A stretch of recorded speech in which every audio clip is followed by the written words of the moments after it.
Assalamu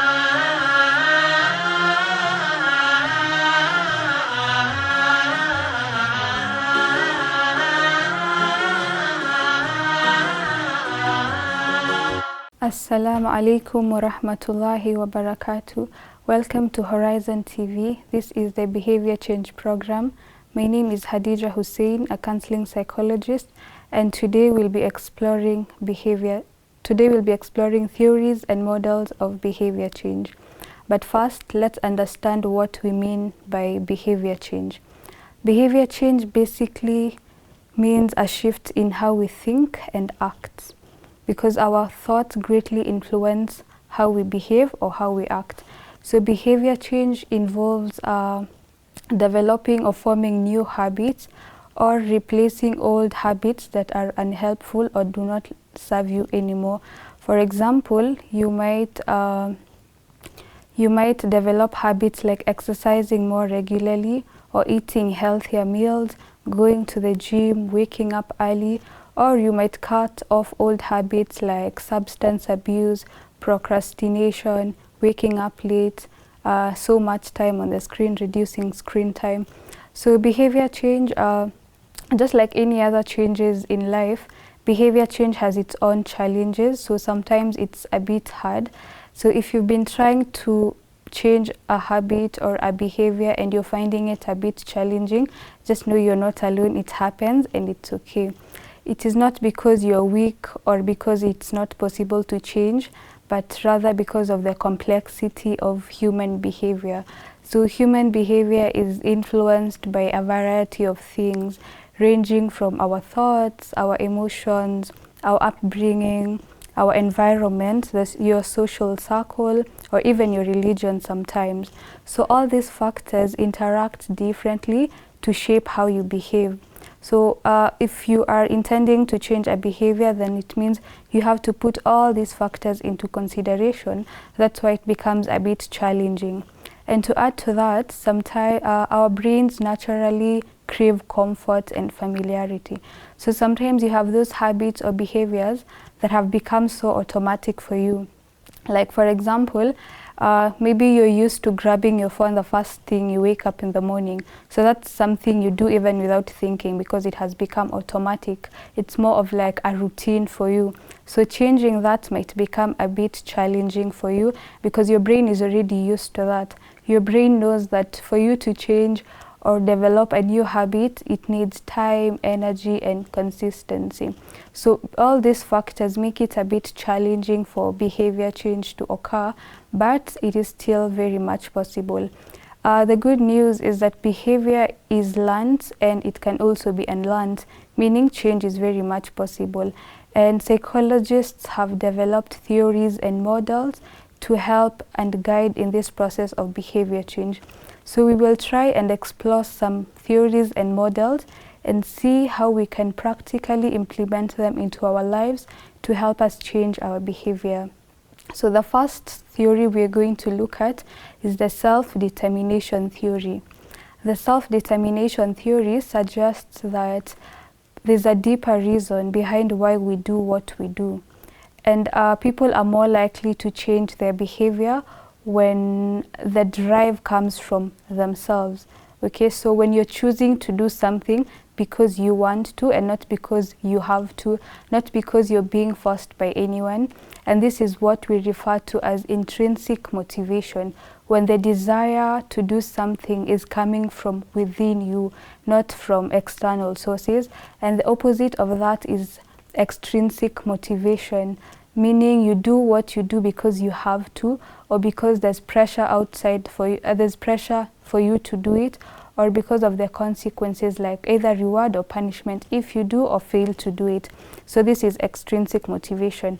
So this theory describes these two types of motivations, intrinsic and extrinsic, and it says behavior is more long-lasting when the motivation is intrinsic, meaning it is coming from you. You're doing what you're doing because you want to, because you feel like you are the one who is in control of it and not because of external sources. So it also this theory also proposes 3 psychological needs that have to be met for behavior change to occur. And the first one is autonomy. So autonomy means you have full control over the behavior or the action. Okay, so you are doing it because you want to, you are doing it because you feel capable to do it, and you are making the choice yourself. You're making the decision for yourself. No one is making the decision for you. So for example, let's look at an example of someone who wants to exercise regularly. They might think, I want to exercise because I want to, not because someone told me I've added so much weight, or because someone commented on how I look, so that's why I want to start exercising, or the doctor maybe in the hospital told you need to start exercising. No. Autonomy means you're doing it because you want to do it and you're making the choice yourself. The second psychological need that has to be met is competence. So competence is the belief in yourself that you can do this action or you can implement these habits. And sometimes you might think you want to develop a habit, but you're thinking, how am I going to do that? It seems so big for you that sometimes you might even lose the confidence to do it.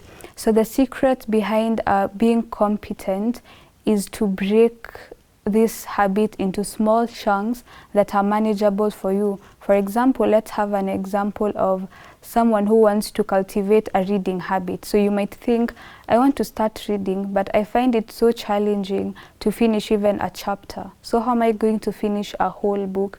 And so this is going to make you feel like you can't do it. So the confidence in you is low, meaning your competence level is also low. So the secret to building your competence here would mean you trying to break it into small chunks, like saying, this week I will focus on finishing this chapter. Today my focus is to just finish these 2 pages. So when you finish the 2 pages, you realize, oh, so I can actually do it.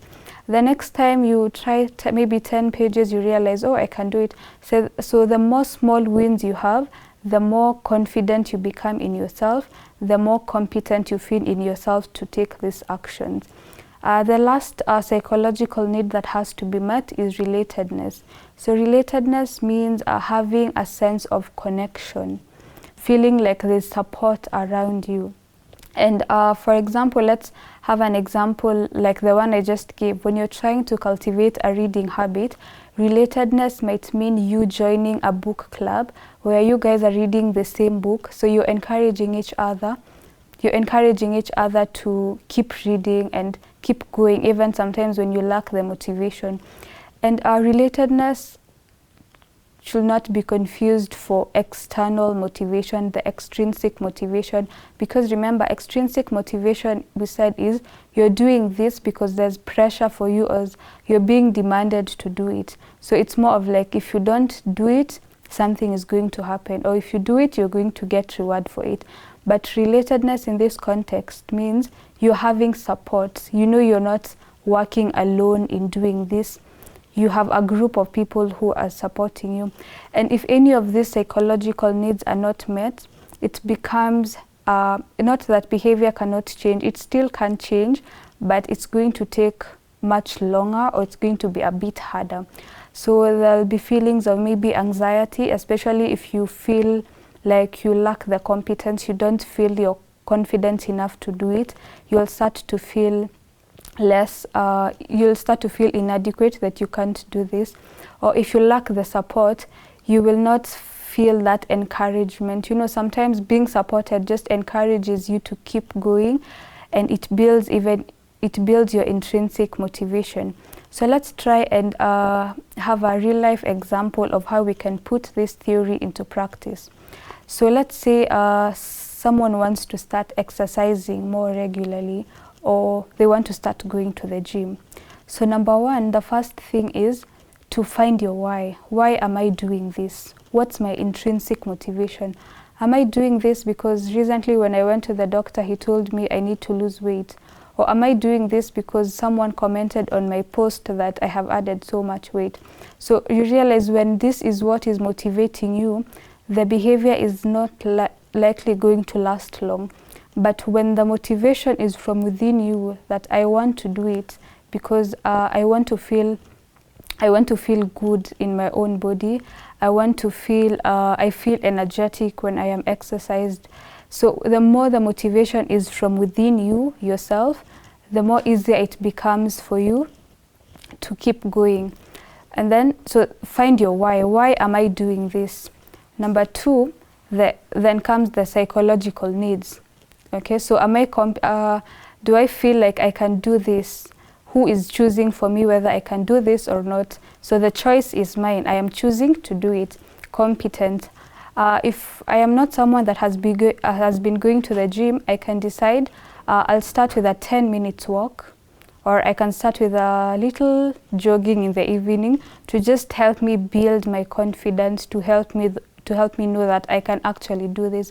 So the more consistent you become in these little exercises, the more it builds your confidence, the more you feel competent that you can do this and that you can even now start going to the gym. And then lastly, the third psychological need, relatedness, finding a support system. So this could mean finding a buddy, like a gym buddy, or someone you can be going jogging with, or someone that knows you are trying to exercise, so they'll always like check up on you, more of like an accountability partner. So an accountability partner is someone who'll always hold you accountable and support you as you try to do this. So you look at, basically this theory suggests that we do why we do when the motivation is from within ourselves. So anytime you're trying to build on a habit, you're trying to develop a new habit, or you're trying to break free from old habits, or you're trying to let go of any old habits that are not serving you, try find the why within yourself. Why am I doing this? The more the why is stronger, the more the behavior is going to be long lasting. But when it's the opposite, when you're doing it for others, it might mean you will be doing it more of like it's because you have to, not because you want to. So let's all try and put this theory into practice. Try and see what the motivation is. Find your why. Fulfill all the psychological needs, and then you will be good to go in changing your behavior. In our next episode, we will look at another model that explains how we can change our behavior.